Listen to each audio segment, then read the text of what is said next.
when wildlife and humans face off in the big city. Raccoons invade backyards. Snakes annex an historic landmark. Gulls come to blows over a slice of pizza, and a city park is transformed into a wrestling ring. On the jagged coast of Canada's eastern shore, a delicate and diverse ecosystem thrives on the fringes of the continent. Welcome to the Wild Wild East.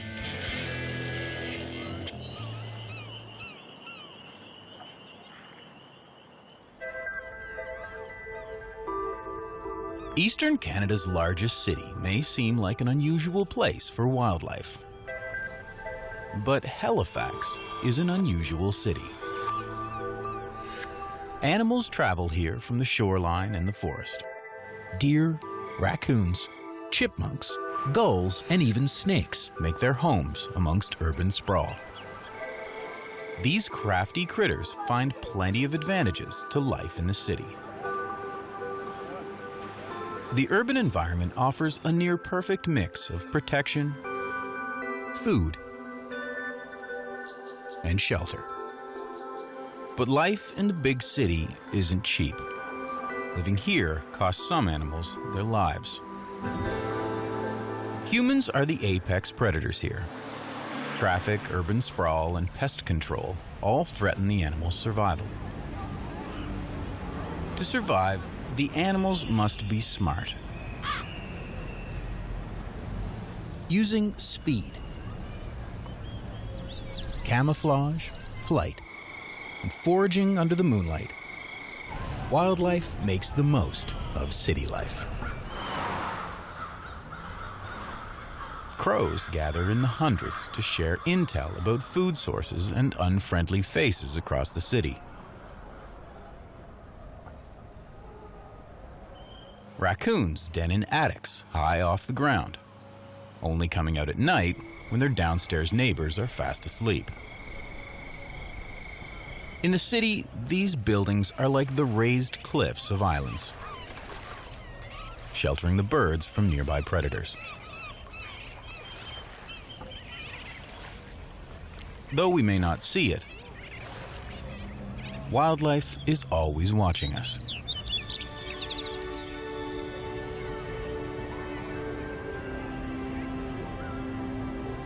This is the city, seen through the animal's eyes.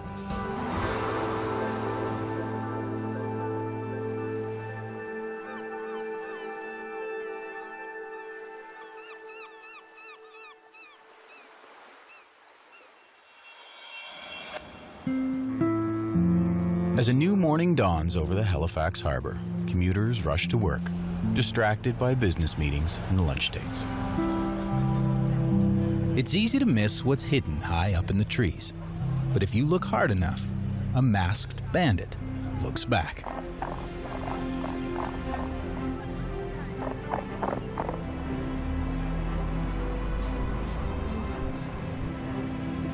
Raccoons are everywhere in Halifax. For every one in the woods, there are at least 10 in an urban environment the same size. That means in the city, there could be up to 50 raccoons per square kilometer. Raccoons are even living in people's houses, transforming an attic into a den. And unbeknownst to the homeowners, these kits were born here last spring.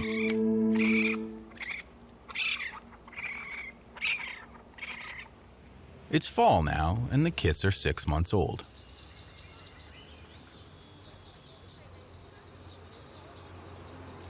Like all raccoon moms, she's a single mother, bringing up her litter all on her own. She teaches by example.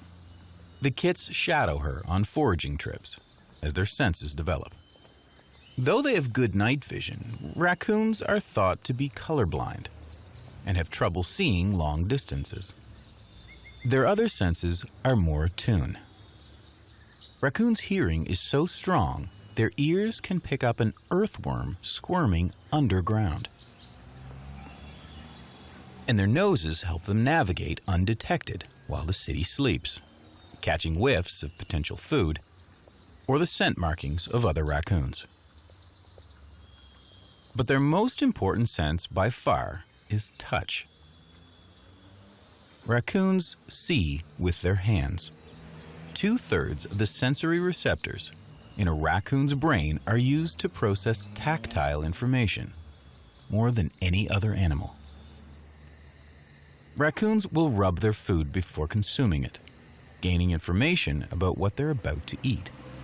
And they're able to find insects simply by digging their paws deep into the garden.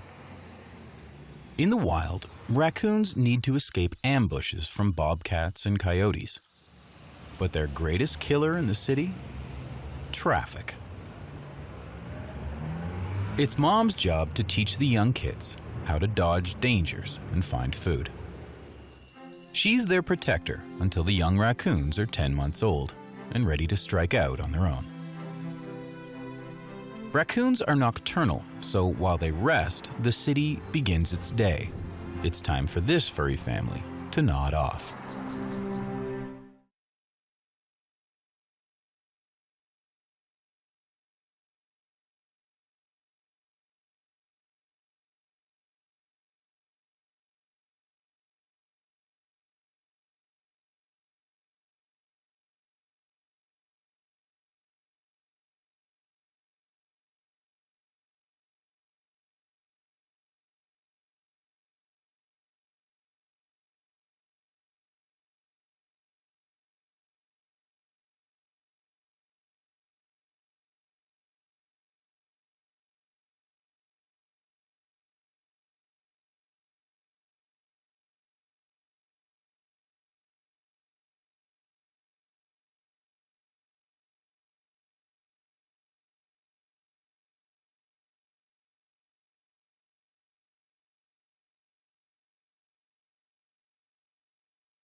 In Halifax Harbor, historic George's Island. It's ruled by one of the world's most feared animals. Hidden in the untamed grass,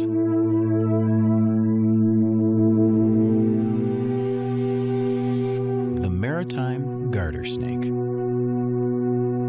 This military fortress was built in the 1700s to protect the young city of Halifax. After the Second World War, the fortress was abandoned, and the snakes seized control. On the mainland, the legend of Snake Island grew, with rumors of thousands of snakes. A scientific survey from 2006 clarifies the speculation, estimating that there are around 600 adult snakes here. Not many people visit the island, and even fewer see a snake, much to their relief. But if snakes can't be seen on George's Island, it's because they don't want to be. The cracks and crevices of the decaying fortress make perfect hiding spots. But when no humans are around, garter snakes lie out on the warm stones to regulate their body heat. The garter's diet is purely carnivorous, and they'll eat almost any living thing they can overpower. On George's Island, that means lots of insects. This ant is bringing back a dragonfly dinner for the colony. But if it's not careful, it might become a snake's snack. But the most plentiful item on the George's Island menu is escargot.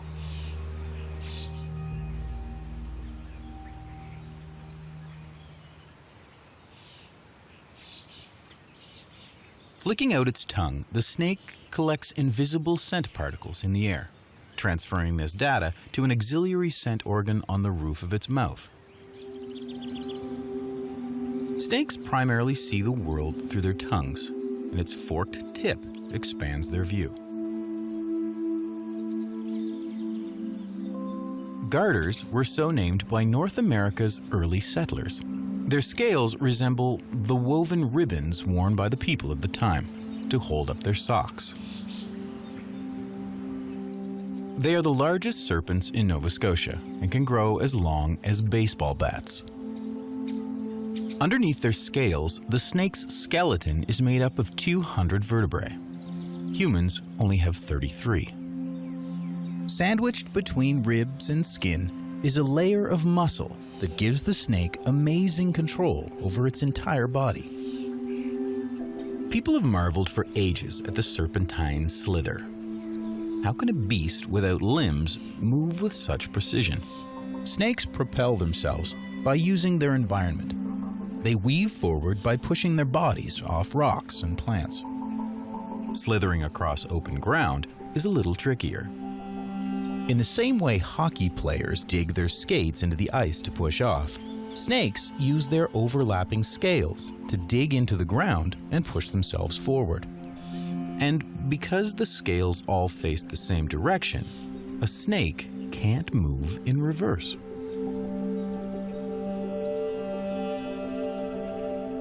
Soon, winter will arrive, and the George's Island snakes will trade the warm stones for moist dens underneath the fortress. They don't hibernate, just severely limit their activity and huddle together for warmth.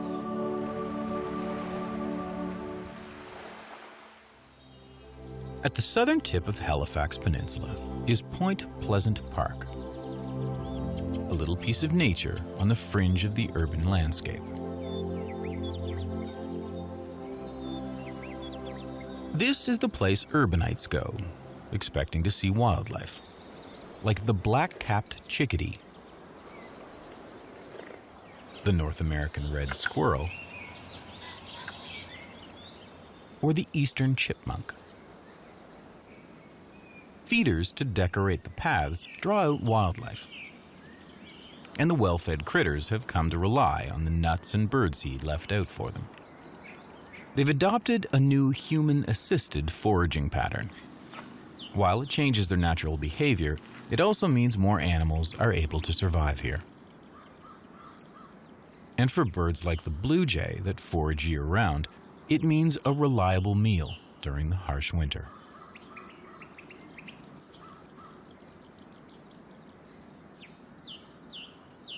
Though managed by people, this forest is the stage for the natural dramas of life to unfold.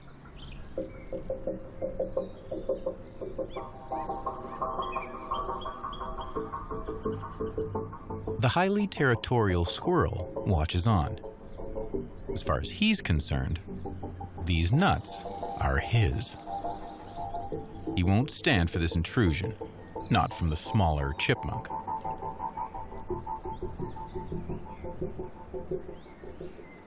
With the squirrel moving in for the nuts, the chipmunk knows it's time to move on. But the approaching pigeons are way out of the squirrel's weight class. He'll have to wait.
The squirrel moves back in for the nuts.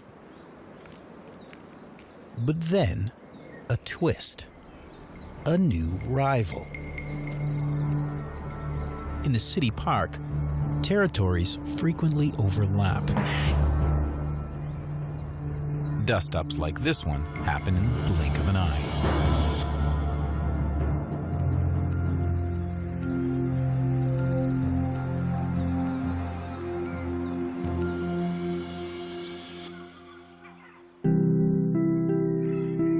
As daylight begins to fade, the long workday comes to an end. But out above the harbor, a notorious bird shades the crimson sky. American crows are coming home to roost. Every night, hundreds of crows descend on this Halifax University. A mountain ash tree is the crows' cafeteria on campus. At this time of year, a good meal is hard to come by. Roosting in an area with an ample food supply means dinner and breakfast are secured. Crows thrive in the city because they're geniuses who use their surroundings to their advantage. To open nuts, crows will fly above city streets and drop them into traffic and let the cars be their nutcrackers. Once their meal is revealed, they will dodge cars to collect their meals from wheels. Crows can talk to each other too. They're able to communicate the location of food sources across the city. Crows have remarkable memories and never forget a face. When they've been chased away by humans, they'll actually warn other crows about the unfriendly human. A group of crows is called a murder, but often it's one big family, made up of 2 parents and up to 15 children born over the last 5 years. Once a male and female mate, they will most often be together for life.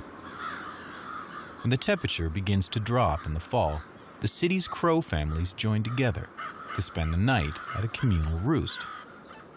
Gathering in large numbers keeps them warm. And although they'll roost in the country too, they prefer the city. It's warmer than rural areas. The city life also offers another advantage for the crow. On-campus lampposts are nightlights.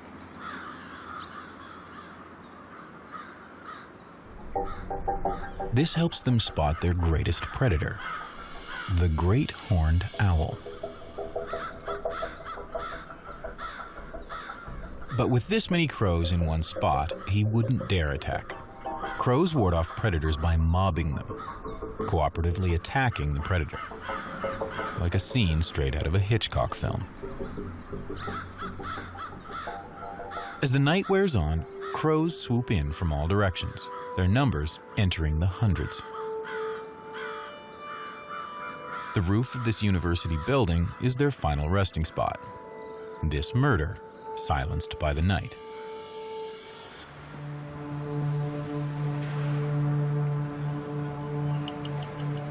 After a long day, the pulse of nightlife pounds through the streets.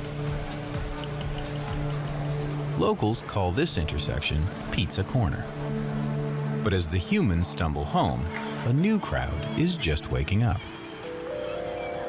Most people call them seagulls, but the proper name is gull. These highly adaptable birds can survive anywhere there's food. Until a century ago, that meant living near the water and preying on fish and crustaceans, so people gave them the nickname seagull. But they've found easier pickings inland. Their new foraging grounds include landfills, parking lots, and farmers' fields. There are over 50 different species of gull around the world. The 2 most common in North America are ring-billed and herring gulls. The best way to tell them apart is by the markings on their beaks. Ringbills have a black ring. Herring gulls have a red dot. This crowd is a mix of both. As the morning draws closer, more and more gulls descend on Pizza Corner. This nightly ritual is a blessing for the city sanitation crew. The gulls do most of their work.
the number of gulls around the world has skyrocketed in recent years. In areas where food is abundant, they can double their population every 15 years. But gulls' increasing proximity to humans has made them more confident and more aggressive.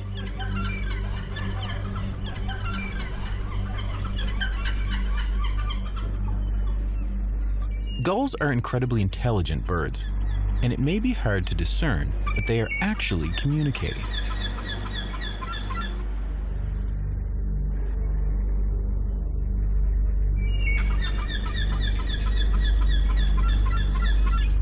Its long call tells the other gull it's not going to back down.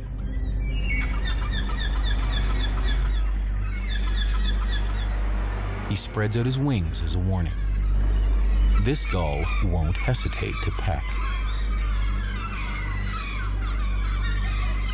But as more and more gulls swoop in, the feeding frenzy turns into a turf war. Gulls can be ruthless in their pursuit of food. When food is scarce, they'll even go as far as eating the young of their own species. Blowouts can leave gulls seriously injured. And this one now has a broken leg. Human intervention arrives on the scene, breaking up the gulls' brawling breakfast.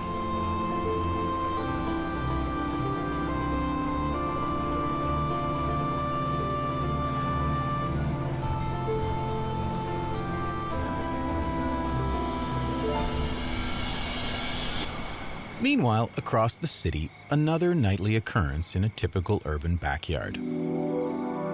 Raccoons' fur is camouflaged, helping them blend in to the backdrop of the night.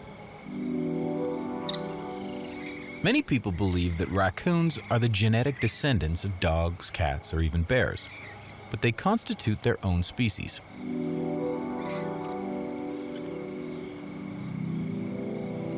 Raccoons' genetic ancestors lived in the tropics of South America.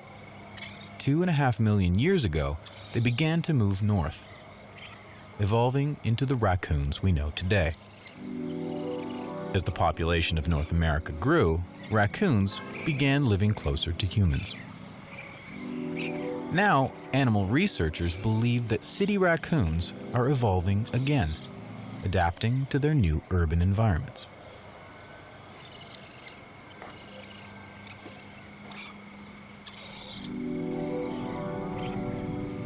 More than just instinct, their success here is because of their amazing problem-solving skills and memory. Here, there's more food and no natural predators.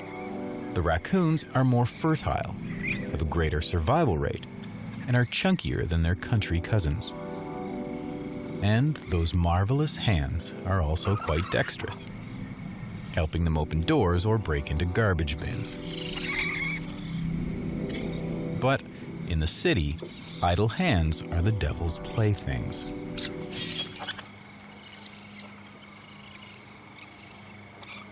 With their cover blown, the raccoons move on to the next backyard.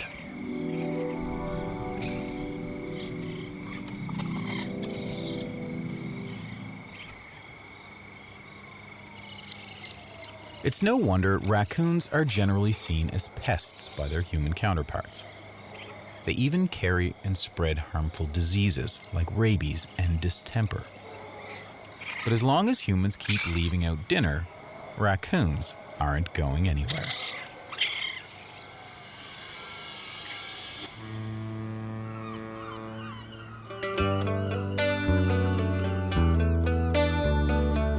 Another day in the wild, wild east, and the routine begins again.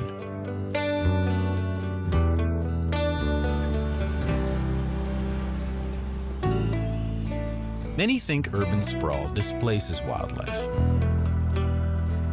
but the story is much more complicated. Animals are everywhere in the city, adapting their behavior to new surroundings. And in some cases, even changing it. Wildlife in the city can be messy or loud. But from the animals' point of view, they've got just as much right to be here as we do. They share our food, our streets, and even our homes. And someday, if city planners are mindful of nature's design, human and animal life may achieve harmony in Halifax. The city never sleeps in the wild, wild east.